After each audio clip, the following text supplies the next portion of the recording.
miles per hour. Today, Terry will admit he was afraid of that motorcycle. But at Indy, fear took a back seat to determination. Vance and Hines had some things to prove. Terry and Byron began their drag racing careers working for this man, Russ Collins, then the king of the sport. In Collins' back shop, the kids put their heads together and said, "Hey, we can do this ourselves. Let's team up and start our own business." On and off the track, Vance and Hines became Collins' biggest competition.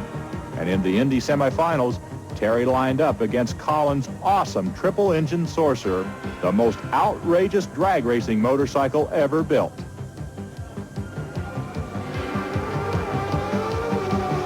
When Vance put Collins on the trailer, it marked a changing of the guard in two-wheel drag racing. In the finals, Terry beat Bo O'Brocta, and the success story was complete. Vance and Hines won the race. They won the championship, and they had broken the 200-mile-per-hour barrier. They proved a point. Then they made a decision. I said, "Byron, that's it. I don't want to go with this bike anymore. It scares me.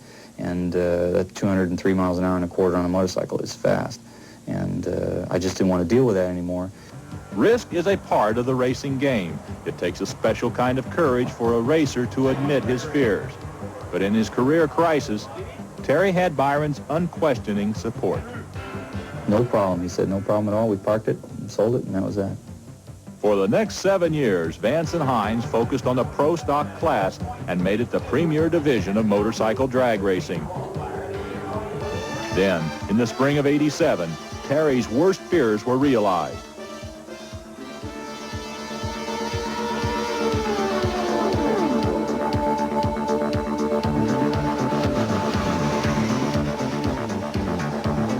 He crashed after completing a 160-mile-per-hour run. His injuries were minor, but his confidence was badly shaken. I have no problem in saying that definitely affected me. And some guys can do it. It doesn't even affect them, but it definitely did affect me. Naturally, when he got back on it, we wanted to take it easy for a while till he get back in the swing of things. So then the bike was virtually in a standstill as far as development, because we can't develop a motorcycle unless we get feedback. So Terry would just kind of, next couple of races, would just kind of creep up on it and make sure that, it wasn't going to happen again. While Vance dealt with these fears and Hines struggled with the lack of development progress, the team fell far behind in the standings. But late in the year, they battled back into contention, and they came to Pomona with an outside shot at a 15th championship. Well, we're about as ready as we've ever been.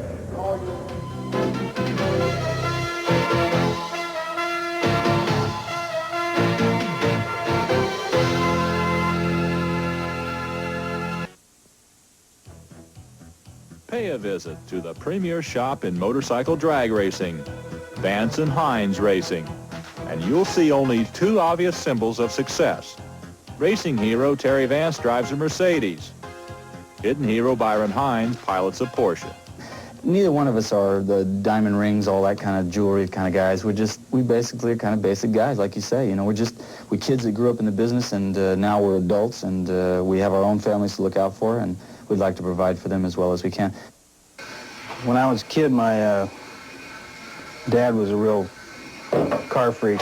He liked to work on them a lot, and I used to just get under there with the car, under the car with him, and I would go get the wrenches and, do all that stuff. I was only about 6 or 7 years old. For relaxation, Byron would come here and work, he's got problems. He'd come down here, get involved in a motor, start working on some cam timing, and he's got his mind soothed. He's as dedicated today as he was 15 years ago, without question, and sometimes beyond the point of necessity. I've more than one occasion said, "Byron, go home. You can't do this. You're hurting a lot of other things that you don't even realize. And I know that it's important that we win this race or we set this championship or record or whatever, but go home. You just got to sometimes." And if he's got a job to do, there's no stopping it. Given his willingness to work all night for the cause, Hines is fortunate that his wife, Janice, is his strongest supporter, and his 3 kids are his biggest fans. They're at his side at the Winston World Finals, where Vance and Hines' job is to get through the second round eliminations and to get a good run on that new tire. If all goes well, that precious rubber will be in good shape for the semifinals, and even better for the finals, where they hope to beat Schultz and retain their championship. But all does not go well. Vance lines up on the right-hand side of his lane, a variation from the previous routine.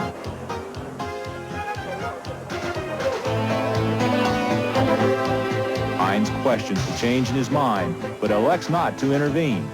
In the opposite lane is Rick Giro. He has a Vance and Hines motor, but on paper, he's no match for Terry Vance. The light goes green. Terry's bike drifts to the right. The new tire loses traction. In the time it takes to tell it, Vance loses the race and the championship. As soon as I let the clutch out, the bike started going to the right, and I knew that if I could pull it back, I'd be okay, but when it starts spinning and you're racing somebody that's on traction, you're in big trouble. Well, I think we're pretty clinical losers. Believe me, I don't like losing, but you got to take it in stride. In replay, the bike shift to the right is obvious. Slipping off the path of rubber laid down by the cars, that new tire begins to spin. Vance battles to bring the bike back, a battle which in real time lasts less than a second, but it's too late. Winner in an upset, Giro is a reluctant hero. It's a Vance and Hines motor, the whole bike. I bought that bike from them at the beginning of the season, and so Byron can certainly feel pleased because that's his power that I'm racing with. Keeping victory in the family is small consolation. Dave Schultz rolls up on his blue Kawasaki. Once Vance lost, all Schultz had to do was complete another run, and he locked up the title.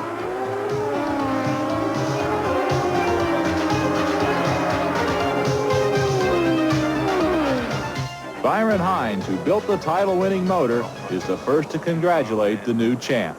I love it. I've worked towards it, and I've had a good season.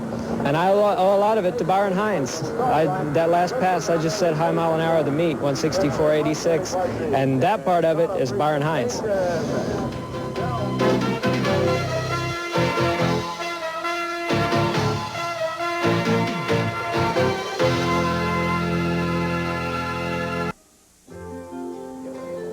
It's the morning after at Vance Hines Racing. Terry's on the phone. Byron comes in late, and that may be the truest measure of his disappointment. But by noon, Vance and Hines are looking ahead. Terry is already working on futures. He plans to retire at the end of '88, and he wants to go out as a champion. Byron dreams of the day when all 16 riders in the NHRA field will straddle his engines. Yesterday's loss is a fading memory. You know, we've been whomped before, and we don't really like it, and that really makes us work that much harder and get going. But the truth is that there hasn't been a race that we've rolled up to the starting line that's been important enough to jeopardize our relationship between each other. That inseparability has made Vance and Hines the dominant force in motorcycle drag racing. Unlike some of our hidden heroes, Byron Hines' name and face are prominent on the landscape of his sport. But what if these two had never met? I'd probably be in some small 1,000-square-foot shop. I'd just be a guy down the street. Left to their own devices, Terry Vance and Byron Hines might have indeed led ordinary lives, but they joined forces to become something very special. No matter how long their partnership continues, drag racer Terry Vance and hidden hero Byron Hines have left a mark on their sport that will last. We have some moments that no one can take away from us, you know, and we've done some things that no one else have ever done. Even if we're not in a day-to-day contact, we still have those things that nobody can take away.